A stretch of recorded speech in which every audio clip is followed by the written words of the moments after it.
The first radical reaction we'll talk about is radical chlorination. In a radical chlorination reaction, we will add a chlorine atom in place of a hydrogen atom. In this example, we have methane.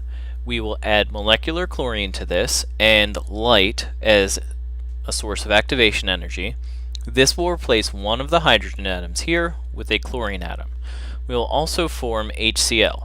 Normally I leave out a lot of the byproducts like HCl or water, but in the case of radical halogenation reactions, these are actually pretty important.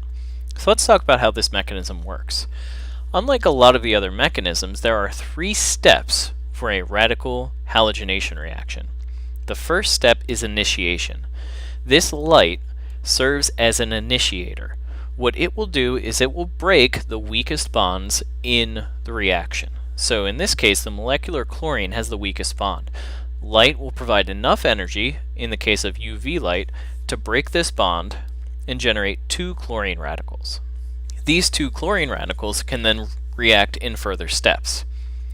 Because this takes a lot of high energy light, an alternative to this is using a peroxide and heat. Oxygen-oxygen bonds are also very weak, and when heated, they can also break to generate these oxygen radicals, which can then perform the next step in our sequence of reactions. This next step is propagation. So let's take stock of what radicals and what reagents we have. So after the first initiation step, we should have methane, CH4, and we should also have chlorine radicals, 2 of these. So the first step here is one of these chlorine radicals will abstract a proton from the methane. So in this case, this bond will break, we will form a new bond with the chlorine, and the other electron will go here to generate a methyl radical. So if we look at the end products here, we've generated HCl, which matches one of our products up here, and another methyl radical. This methyl radical can then continue to propagate the reaction. So it is relatively unstable, as we've discussed before, so it can react with another molecule of chlorine to form a new carbon-chlorine bond. At the same time, this bond will break and generate another chlorine radical. So this chlorine radical here can be used in this first step again. So essentially what we're doing is we're doing a chain reaction where every time we make some product, we'll also generate a new radical which will continue to propagate our reaction. Eventually, we will begin to run out of methane as our starting material. And at this point, it becomes more statistically significant that we will get other side reactions. These reactions are what we call termination reactions. If we take stock of all the radicals we've seen throughout this process, we have chlorine radicals and we have methyl radicals. These radicals, once we run out of methane, can start reacting with each other in different ways. For example, if we take 2 methyl radicals, there is a chance that they can collide with each other and make a new carbon-carbon bond. We can generate ethane in this case. We could also have 2 chlorine radicals recombine to generate molecular chlorine. Finally, we could have a methyl radical and a chlorine radical combine to make methyl chloride. Again, this is the product of the reaction, but this is not formed during the propagation step because the only product here is this completed compound. We don't have any new radicals that can continue the chain reaction.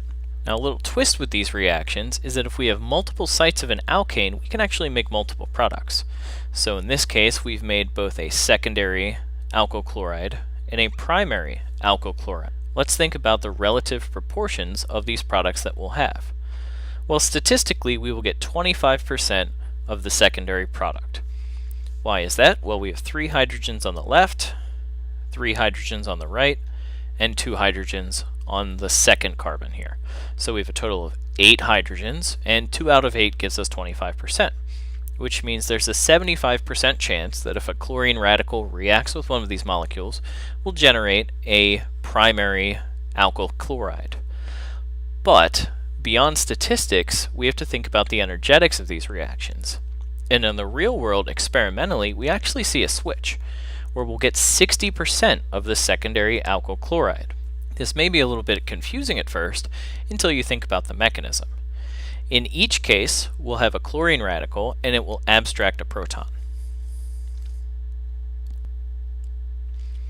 In the case of a secondary alkyl chloride, we will generate a radical here and make a secondary radical. Now looking at the primary alkyl chloride, we have to generate this primary radical. In terms of energy, again, a primary radical is less stable, so it makes sense that experimentally the secondary radical will be more favored.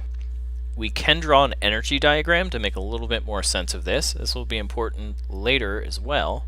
So if we have a reaction coordinate diagram, we have our reaction coordinate here, and on the top we've got our energy, the difference in energies. In both cases, we have the same starting material. We have propane, and we have this chlorine radical, so that doesn't change. So we'll just draw that right here, add an arbitrary energy. As this reaction proceeds, what we'll end up doing is we'll end up making HCl. The bond energy of HCl is actually pretty significant. HCl is relatively stable, so that's actually going to make this an exothermic process. And at the same time, we have our radicals. The radicals are actually what's going to change the energy here. So, for example, if we have a secondary radical, it's going to be more stable than a primary radical. So this energy for a secondary radical will be a little bit lower than if we have the reaction forming a primary radical. So if we have our transition state here, when the reaction finishes, we actually get more energy out if we end up making the secondary radical. It's more thermodynamically favored.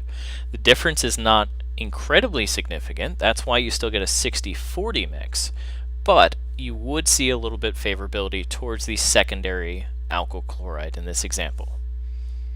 If we used a tertiary alkyl chloride, it would be even more significant. So in summary, radical chlorinations follow a mechanism process that involves initiation, propagation, and termination. These reactions can produce multiple products, and in general, you would favor placing a chlorine atom at a more substituted carbon because the intermediate generated would be a more substituted and more stable radical.